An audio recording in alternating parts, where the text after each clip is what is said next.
அஸ்ஸலாமு அலைக்கும் வரஹ்மத்துல்லாஹி தஆலா வபரகாத்துஹு. ரமலான் மாதத்துடைய சிறப்புகள் நிறைய இருக்குது. அதில் ஒன்று என்ன அப்படின்னா, இப்னு ஹுசைமா என்கிற கிதாபில் பதிவு செய்யப்பட்டிருக்கிறது.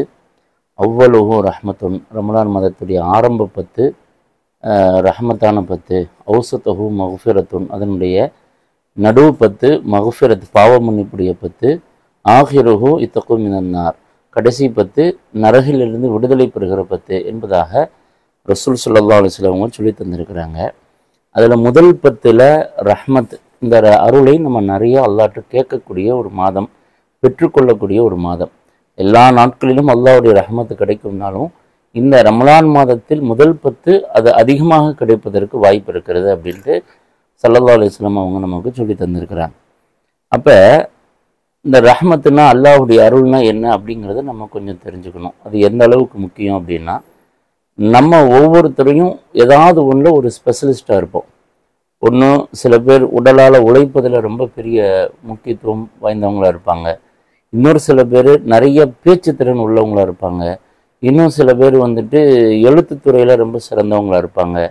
இது அவங்களுடைய துறைகள். இன்னும் சில பேர் வியாபாரம் செய்வதில் திறமையாக இருப்பாங்க. இன்னும் சில பேர் சமையல் செய்வதில் திறமையாக இருப்பாங்க. இப்படி ஒவ்வொருத்தருக்கும் தனித்தனி சிறப்பு இருக்கும்ல. இந்த சிறப்பில் அதை பற்றி யோசிக்கும் போதே நம்ம தான் ஞாபகத்துக்கு வருவோம். ஒரு சிறந்த சமையல்கார்ட்ட போனோம்னா, நான் சிறந்த அந்த காலத்திலிருந்து நான் கற்றுக்கிட்டேன் அப்படின்ட்டு தன்னைத்தான் முன்னிலைப்படுத்துவாங்க யாருமே. ஆனால் இந்த ரஹ்மத்து அப்படிங்கிறத கருத்தில் பார்த்தோம்னா, அல்லாஹுடைய அருள் இல்லைன்னா அவர்னால் அதை செய்ய முடியாது. இந்த மாதிரி திறமையுள்ள எல்லாருமே ஒரு கட்டத்தில் உடல்நிலை சரியில்லாமையோ ஏதாவது ஒரு காரணத்தினால் அதை செய்ய முடியாத நிலைக்கு உள்ளே இருப்போம். அந்த செய்ய முடியாத நிலைக்கு உள்ளானதுக்கு ஒரு சின்ன விஷயம் காரணமாக இருக்கும். என்ன அப்படின்னா, அல்லாஹுடைய நிஅமத் இல்லாமல் இருக்கிறது.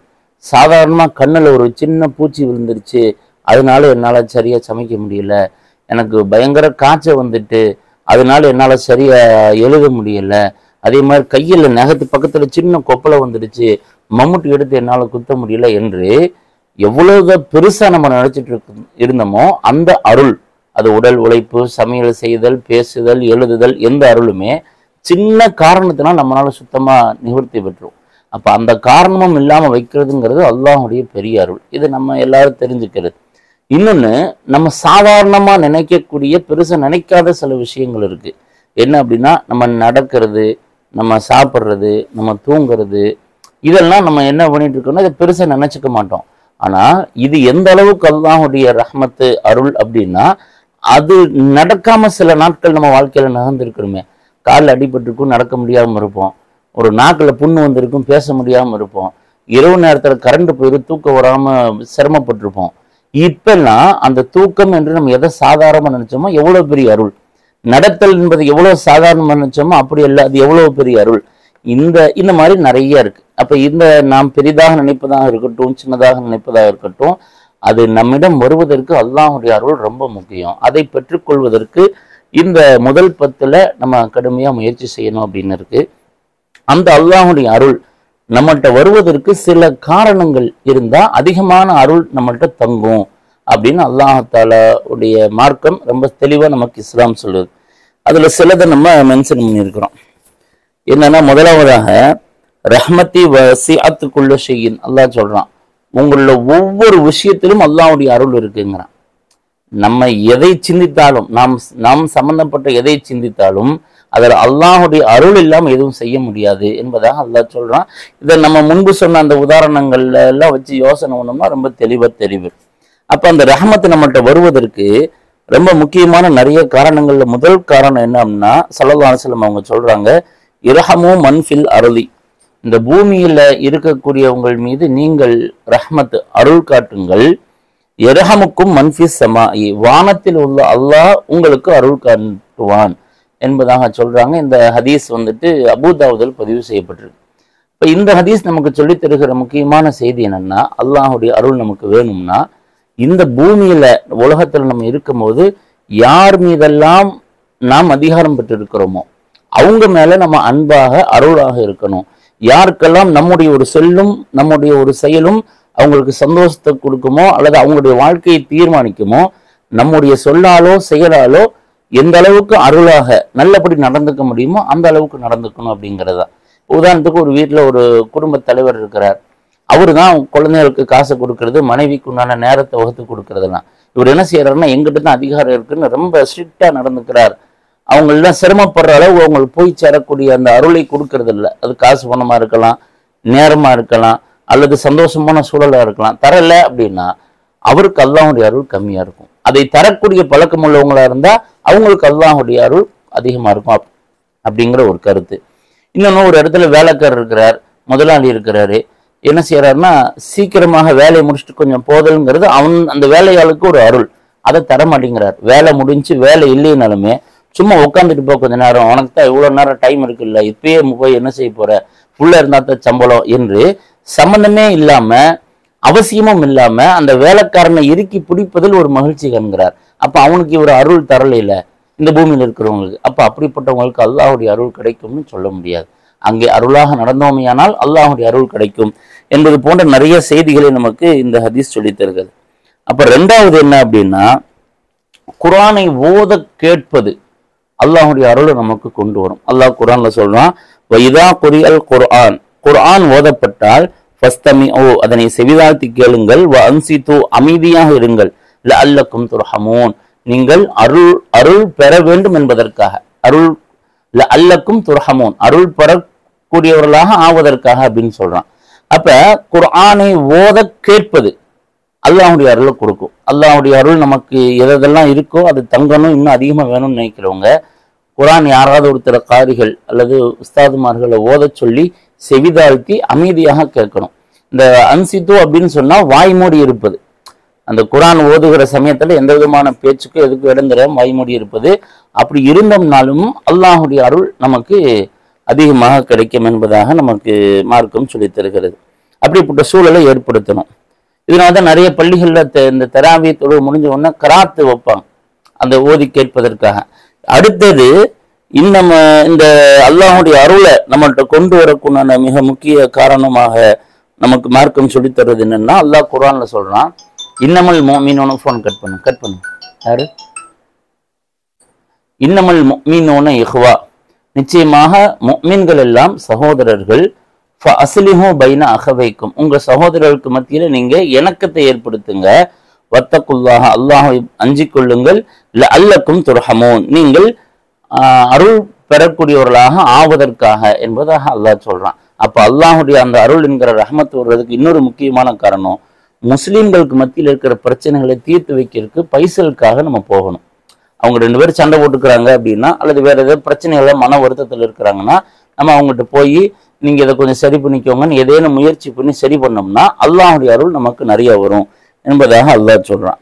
இன்னொன்னு, இதெல்லாம் வந்துட்டு அல்லக்கும் வருவதற்குண்டான வாய்ப்பு இருக்குங்கிறதுல 2 விஷயங்கள் கண்டிப்பாக அருள் வந்துருச்சுன்னு நமக்கு மார்க்கம் சொல்லுது. இன்னும் நிறைய இருக்கு, நம்ம குறிப்பிட்டு செலக்ட் பண்ணது. அதுல ஒண்ணு என்னன்னா, இன்ன ரஹ்மத்துல்லாஹி கரீபும் மினல் முஹ்சினின், அல்லாஹ் சொல்றான், முஹ்சினீன்கள் நற்குணமுடையவர்கள், இஹ்சான் என்கிற குணமுடையவங்களுக்கு அல்லாஹ்வுடைய அருள் மிக நெருக்கமாக இருக்கும் அப்படின்னு அல்லாஹ் சொல்றான். அப்ப யார் யாரிடமெல்லாம் நற்குணங்கள் அப்படிங்கிறது மலிந்து இருக்கிறதோ அவங்கள்ட்ட அல்லாஹ்வுடைய அருள் என்பது மிக சமீபமாக நெருக்கமா இருக்கும். சில பேர்த்துக்கு வந்துட்டு அவங்க தொட்டதெல்லாம் சரியா அமைஞ்சிட்டே இருக்கும். காரணம் அவங்கள்ட்ட நற்குணம் உள்ளவங்களா இருப்பாங்க அப்படிங்கிறது நமக்கு தெரிகிறது. அப்ப அந்த நற்குணத்தை நம்ம வகுத்துட்டோம்னா அல்லாஹ்வுடைய அந்த ரஹ்மத் நமக்கு கண்டிப்பாக கிடைக்கும் என்பதும் தெரிகிறது. அதே மாதிரி முஸ்லிம் ஷரீஃப்ல பதிவு செய்யப்பட்டிருக்கிற இன்னொரு நபிமொழி, லா யக்உது கௌமுன், ஒரு கூட்டம் அமர்ந்தால் யத்குரூன் அல்லாஹ, அல்லாஹ்வுடைய திக்ரை செய்வதற்காக அமர்கிறார்கள். இந்த லா யக்உதுன்னா அமர்வது இல்லை, யத்குரூன் அல்லாஹ, அல்லாஹ்வின் நினைவு கூறியே தவிர. அதாவது ஒரு கூட்டம் ஒரு இடத்துல உட்கார்றாங்க, அல்லாஹ்வை திக்ரு செய்கிறார்கள் அப்படின்னா இல்லா அங்க என்னென்னலாம் நடக்குமா, ஹஃபத்ஹுமுல் மலாயிகா, மலக்குமார்கள் அவர்களை சூழ்வார்கள், வகசியத்துஹுமுர் ரஹ்மா, அல்லாஹ்வுடைய அருள் அவர்களை சூழ்ந்து கொள்ளும் என்பதாக நமக்கு ஸல்லல்லாஹு அலைஹி வஸல்லம் சொல்றாங்க. முஸ்லிம் ஷரீஃப்ல பதிவு செய்யப்பட்டிருக்கு. அப்ப அல்லாஹ்வை திக்ரு செய்யக்கூடிய சபைகளுக்கு அல்லாஹ்வுடைய ரஹ்மத் என்பது கிடைத்தது முழுசா அவங்க நிரப்பு. கசியத்துஹுமுர் ரஹ்மான் ஸல்லல்லாஹு அலைஹி வஸல்லம் சொல்றாங்க. அப்ப என்ன செய்யணும்னா, அல்லாஹ்வுடைய ரஹ்மத் வேணுங்கிறவங்க இந்த ரமலானுடைய ஆரம்பத்தில் அதிகமாக ரமலான் முழுவதிலுமே திக்ரு மஜ்லிஸ்களை அதிகப்படுத்தணும். அப்படிங்கிறது தெரியுதுனால தான் நம்ம சுன்ன ஜமாத்துல நிறைய பள்ளிகள்ல தராவிக்கு அப்புறம் திக்ரு மஜ்லிஸ் தொடர்ந்து வைப்பாங்க. நம்ம ஊர்ல 30 நாள் அது நடக்கும். ஷாதிலியா தரீக்கத்துடைய திக்ருகள் நடக்கும் அப்படிங்கிறதையும் நம்ம தெரிஞ்சுக்கிறோம். இந்த இடத்துல அல்லாஹை நினைவு கூறக்கூடியவர்கள் அல்லாஹுடைய பேச்சு அதிகமா பேசுறவங்க அப்படிங்கிற ஒரு கருத்தும் உண்டு. அதே மாதிரி அடுத்தது புகாரி ஷரீஃப்ல பதிவு செய்யப்பட்டிருக்கு இன்னொரு ஹதீஸ். அல்லாஹுடைய அருளை கொண்டு வரக்கூடிய முக்கியமான ஒரு விஷயம், ரஹிமல்லாஹு ரஜுலன், ஒரு மனிதனுக்கு அல்லாஹ் அருள் தருவான், சமஹன், அவன் பெருந்தன்மையாக இருப்பான். இந்த சமஹன்கிற வார்த்தைக்கு பெருந்தன்மை, விட்டு கொடுத்தல் அப்படின்னு பல அர்த்தம் வைக்கலாம். எங்குங்கலனா இதா அவன் ஒரு பொருளை விற்கிறான், இதா இஷ்தரா ஒரு பொருளை வாங்குகிறான், இதா இக்தலா வழக்காடுகிறான். வழக்காடுனா ஒரு பிரச்சனை வருது, அதுக்கு போய் முன்மொழினா 2 பேர்லயும் ஒரு ஆளா இருக்கிறான். இந்த மாதிரி சந்தர்ப்பத்துல பெருந்தன்மையாக நடந்து கொள்வான். இந்த பெருந்தன்மை அப்படின்னா என்னன்னா, ஒரு பொருளை ஒருத்தன் விற்கிறான் அல்லது வாங்குறான், இது நடக்குது. அப்ப ஒரு ரேட்டு அவன் ஒரு 50 ரூபாய்ங்கிறான், இவன் ஒரு 40 ரூபாய்க்கு கேட்கறான்னா, சரி விட்டுட்டு போங்க ஒரு 35 ரூபா கொடுத்துருங்க என்று முன்மொழிவாங்கல்ல. அந்த முன்மொழியக்கூடிய தன்மை யாருக்கு இருக்கிறதோ அவங்களுக்கு அல்லாஹ்வுடைய ரஹமத்து கிடைக்கும் என்பதாக ஸல்லல்லாஹு சொல்றாங்க. அதே மாதிரி 2 பேருக்கு மத்தியில ஒரு பிரச்சனை, அந்த பிரச்சனை தீரவே மாட்டேது, அந்த இடம் எனக்கு தான் இல்லை எனக்கு தாங்கிறான். யாராவது ஒருத்தர் விட்டு தந்தா பிரச்சனை முடிஞ்சிடும்ல. விட்டு தருவதற்கு யார் முன் வருகிறார்களோ அவங்களுக்கு அல்லாஹ்வுடைய அந்த ரஹமத்து கிடைக்கும்னு ஸல்லல்லாஹு சொல்றாங்க. அதே மாதிரி ஒருத்தர் கொடுக்கல் வாங்கல் பிரச்சனையா இருக்குது, அவன் சொல்றான் எனக்கு 1000 ரூபாய் வாங்கிட்டான் தர மாட்டேங்கிறாங்கிறான். 1000 ரூபாய் வாங்கல 800 ரூபா தான் இவன் பேசுறான். 2 பேத்துக்குமே தெளிவா தெரியல, வேணும்னே சொல்லல, அப்படி நினைச்சுக்கிட்டாங்க. வேற ஏதோ சின்ன சொல்றாங்கன்னா சரிப்பா எனக்கு 800 ரூபாய் கொடுத்துருப்பா அப்படின்னு முடிவானாலும் சரி ஒரு 100 ரூபா நீ எடுத்துக்கோ, 100 ரூபா நீ விட்டுரு, 900 ரூபாயில முடிச்சுக்கலாம். 2 பேரும் ஒத்து விடுறாங்கல்ல, அதுக்கு பேரு சம்ஹன், பேரு பெருந்தன்மை. இந்த பண்பு யார்கிட்ட இருக்கிறதோ அவங்களுக்கு அல்லாஹ்வுடைய ரஹமத் இருக்கும்னு ஸல்லல்லாஹு சொல்றாங்க. இது புகாரி ஷரீஃப்ல இடம்பெற்றிருக்கு. இது மாதிரி நிறைய இருக்கு, மார்க்கம் சொல்லப்பட்டிருக்கு. இது எல்லாம் எதுக்கு அப்படின்னா, இந்த ரமலான் முதல் 10ல இந்த தன்மைகள்லாம் நம்ம இன்னும் வளர்த்துக்கணும். இப்ப சொன்ன தன்மைகள்லாம் வளர்த்துக்கிட்டோம்னா அல்லாஹ்வுடைய ரஹமத் நமக்கு நிறைய கிடைக்கும். அதே மாதிரி இந்த முதல் 10ல நமக்கு மகான்மகள் சொல்லி தந்திருக்கிற அந்த துவா, அல்லாஹும்ம ரஹம்னா பி ரஹ்மத்திக யா அர்ஹமர் ராஹிமீன், அல்லாஹுவே அருளாளனுக்கெல்லாம் அருளாளனே எங்களுக்கு நீ ரஹமத்து செய்வாயாக அப்படிங்கிற துவா. அந்த இரஹம்னான்னு ஓதலாம், இரஹம் நீன்னு ஓதலாம். இரஹம்னா அப்படின்னா எங்களுக்கு அருள் புரி, இரஹம் நீனா எனக்கு அருள் புரி, 2 ஓதலாம். அந்த துவாவை அதிகமா நம்ம அல்லாஹ்ட்ட கேட்டுட்டே இருந்தோம்னா அது அல்லாஹ் மக்பூல் ஆக்கணும்னா இந்த தன்மைகள் எல்லாம் நமக்கு வருவதற்கு வாய்ப்பு இருக்கு. அப்ப அல்லாஹ் நமக்கு ரஹமத்தை தருவதற்காக முடிவு பண்ணிட்டேன்னா அவன் நம்மளை நல்ல பெருந்தன்மை உள்ளவங்களாம் ஆக்கிடுவான், திக்ர் ஓதக்கூடியவங்களா ஆக்கிடுவான். அதே மாதிரி முஸ்லிம்களுடைய பிரச்சனைகளை தீர்த்து வைக்கக்கூடியவங்களா எல்லாம் ஆக்கிடுவான். அப்படி குர்ஆனை கேட்கக்கூடியவங்களை ஆக்கிடுவான். இந்த காரணம் எல்லாம் செய்யக்கூடிய ஒரு சூழலை நமக்கு கொடுத்து மனநன்மையை அல்லாஹ் கொடுத்துருவான். அப்படிங்கிறத இந்த முதல் 10 சிந்தனையா இருக்கு. இப்போ முதல் 10ல அல்லாஹ்வுடைய ரஹ்மத் நமக்கு ரொம்ப முக்கியம். அது இல்லைன்னா என்னென்னலாம் நம்ம ஆட்டங்கணுமோ அப்படிங்கிறதையும் சொல்லி இந்த விஷயங்கள்லாம் நம்ம மனதில் இருத்தி கொண்டு அல்லாஹ்வுடைய ரஹ்மத்தை பெறக்கூடிய பெரிய நசீபை அல்லாஹ் நமக்கு தருவானாக. அல்லாஹும்ம ரஹம்னா பி ரஹ்மத்திக யா அர்ஹமர் ராஹிமீன். அளவற்ற அருளாளனே, ரஹ்மான் அளவற்ற அருளாளர்களுக்கெல்லாம் அருளாளனே, எங்களுக்கு நீ உன்னுடைய ரஹ்மத்தால் அருளால் எங்களுக்கு ரஹ்மத் செய்வாயாக. அல்லாஹும்ம ரஹம்னி, அல்லாஹ்வே எனக்கு நீ அருள் புரி, பி ரஹ்மத்திக உன்னுடைய அருளால், யா அர்ஹமர் ராஹிமீன், அருளாளனுக்கெல்லாம் அருளாளனே. வாஹிரு தஅவானா அல்ஹம்துலில்லாஹி ரப்பில் ஆலமீன். அஸ்ஸலாமு அலைக்கும் வரஹ்மத்துல்லாஹி தஆலா வபரகாத்துஹு.